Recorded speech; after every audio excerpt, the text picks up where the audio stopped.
नमस्कार। मैं कमलेश कबीर आपका एक बार फिर स्वागत करता हूं इस नए एपिसोड में।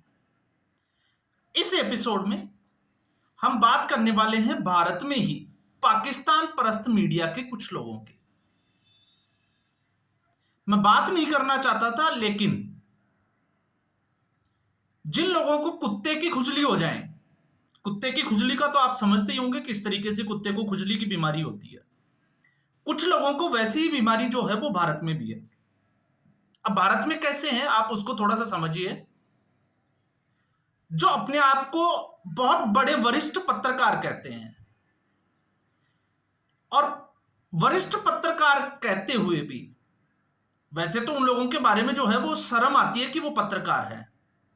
वो सिर्फ और सिर्फ एक एजेंडाधारी लोग हैं। और जब मैं ये कहता हूं तो मैं ऐसा क्यों कह रहा हूं, आपने देखा होगा कल तक दो तीन बड़ी खबरें थी। एक, जब से पहलगाम अटैक हुआ है, ये लोग दिन में 4 से 5 वीडियो बनाते थे और सुबह से शाम तक नरेंद्र मोदी को गाली देने का काम करते थे। जिस दिन सुप्रिया श्रीनेत ने गायब वाला पोस्टर,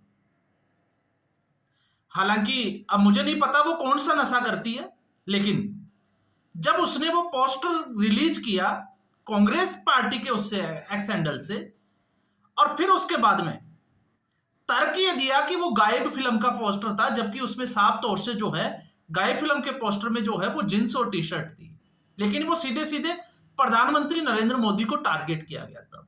तब ये मीडिया के लोग जो है वो बड़े खुश हो रखे।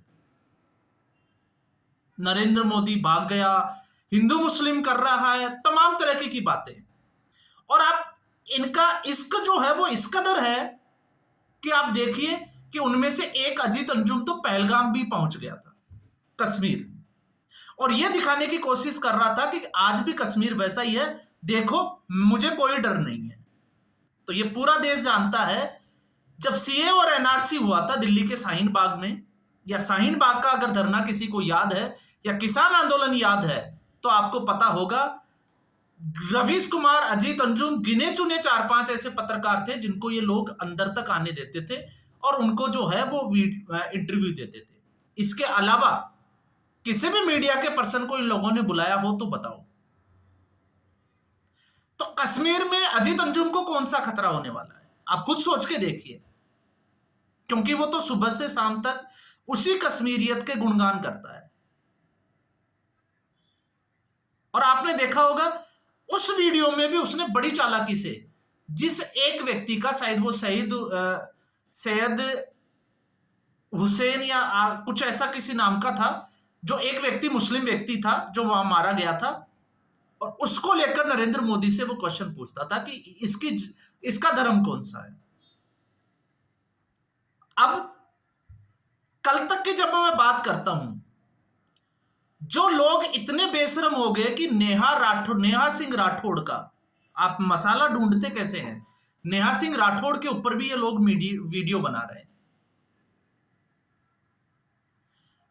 कल का आप रवीश कुमार का आप देखिए वीडियो, जिसमें उसने प्रधानमंत्री नरेंद्र मोदी की जो मॉक ड्रिल का जो ये ऐलान किया गया था उसका मजाक किस तरीके से उड़ाया है।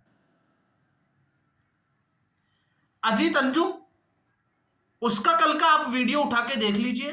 और आज मैं सोच रहा था कि शायद इन लोगों को कुछ तो शर्म आई होगी, कुछ तो ये कर रहे होंगे, लेकिन रवीश कुमार तो अभी मुझे लगता है कि बेहोश पड़ा है, सदमे में है, क्योंकि उनके भाइयों को मार दिया गया है, तो वो अभी होश में नहीं आया है। वो शाम को होश में आएगा और फिर उसके बाद में कुछ इसी तरीके की कोई खबर लेकर आएगा जिसका इन लोगों को, उनकी बिरादरी को इंतजार है, और उनकी बिरादरी को ऐसे पत्रकार जो है वो मुबारक। अब बात करते हैं अजीत अंजुम की। अजीत अंजुम ने सुबह एक वीडियो जो है वो उसमें खुद नहीं आया, खुद वो गायब था, लेकिन उसने सेना की जो ब्रीफिंग की गई थी थल सेना और वायुसेना की तरफ से, जिसमें व्योमिका सिंह और आपको पता होगा सोफिया कुरैशी जो कर्नल है आर्मी की, उन दो महिलाओं ने ब्रीफिंग की, वो चलाई। इसके ज्यादा जो है वो कुछ नहीं कहा, लेकिन उसके बाद उसने एक वीडियो बनाया, और जो वीडियो बनाया मुझे लगता है कि उसने छाती के ऊपर 100 मन का पत्थर, मैं 100 किलो नहीं कहूंगा, 100 मन का पत्थर रखकर वो वीडियो बनाया होगा, जिसमें वो भारतीय सेना को बहादुर बता रहे हैं और गर्वान्वित महसूस कर रहे हैं। लेकिन उस वीडियो में जो व्यक्ति 14 दिन तक लगातार इस घटना के बाद में प्रधानमंत्री नरेंद्र मोदी को कोस रहा था, पानी पी पी कर, हर वीडियो में कम से कम 100 बार प्रधानमंत्री नरेंद्र मोदी को गाली दी होगी, उसने उस पूरे वीडियो में, आप उठा के देख लीजिए, एक बार भी नरेंद्र मोदी का नाम ले लिया, एक बार अमित शाह और राजनाथ सिंह का नाम जरूर लिया है। तो आप इनकी मानसिकता को समझिए। इसलिए जो कहावत अगर हमने सुनी है कि कुत्ते की दुम सीधी नहीं हो सकती, वो गलत है। इन लोगों के लिए कहावत है, ये कुत्ते की खुजली है जो कभी मिट नहीं सकती, कभी इसका इलाज ऐसे नहीं हो सकता, इसका इलाज कुत्ता खुद नहीं कर सकता, ये आप मान के चलिए। आपने देखा होगा गली के कुत्ते में या घर का अगर कोई पालतू कुत्ता है, अगर उसको खुजली हो जाए तो उसका इलाज कुत्ते के पास नहीं होता है। वो भले कितना ही खुजाले, उसका इलाज करने के लिए किसी डॉक्टर की जरूरत पड़ती है। और ये ऐसे लोग हैं जो आपने देखा होगा 4 PM वाले संजय सिंह का, और रात को पुण्य प्रसून वाजपेयी के चैनल को जब डिलीट किया गया तो इनके तन बदन में आग लगी हुई थी। ये तब तक जो है वो नरेंद्र मोदी को गाली दे रहे थे, लेकिन ये समझ ही नहीं पाए कि जो उरी के बाद सर्जिकल स्ट्राइक कर सकता है और पुलवामा के बाद में बालाकोट का एयर स्ट्राइक कर सकता है, वो इस घटना के बाद में चुप कैसे रह सकता है। अब या तो इनको आप नादान कहिए या फिर इनको जो है वो पत्रकारिता के सबसे बड़े गधे कहिए। कोई इस पे जो है वो फर्क पड़ने वाला नहीं है। इनको साफ तौर से जो भी कहना है आप कह सकते हैं। और क्यों कह सकते हैं? क्योंकि पाकिस्तान में इन्हीं लोगों के वीडियो चलाए जाते हैं। और मैं पाकिस्तान नहीं, मैं चुनाव में भी हर बार आपको बताता हूं कि इनके 1-1 करोड़ जो सब्सक्राइबर है, उनमें से आप मान के चलिए 90 लाख सब्सक्राइबर जो है वो इनको मुस्लिम लोग ही होंगे। और जो 57 देश है, मैं भारत की बात नहीं कर रहा, उन सब में इनके वीडियो चलते हैं। क्यों? क्योंकि आप और हम जो है, जो देश हित में बात करते हैं, जो देश के खिलाफ हो, हम उस पर चर्चा नहीं करते हैं। उन लोगों को सिर्फ और सिर्फ जो है वो भारत में ही सुना जाता है। लेकिन इन लोगों का एजेंडा है कि किस तरीके से अपना व्यापार जो है वो बढ़ाया जाए। तो इन्होंने उन 57 देशों को टारगेट किया है जो जिहाद की भाषा समझते हैं, और ये लोग उसी भाषा को तोड़ मरोड़ कर कैसे पेश करते हैं उन लोगों को इन्फ्लुएंस करने के लिए। और फिर आप देखोगे उन लोगों के जितने भी सोशल मीडिया जो अकाउंट होंगे वो इन्हीं के वीडियो से भरे पड़े होंगे कि ये लोग मोदी के बारे में क्या कहते हैं।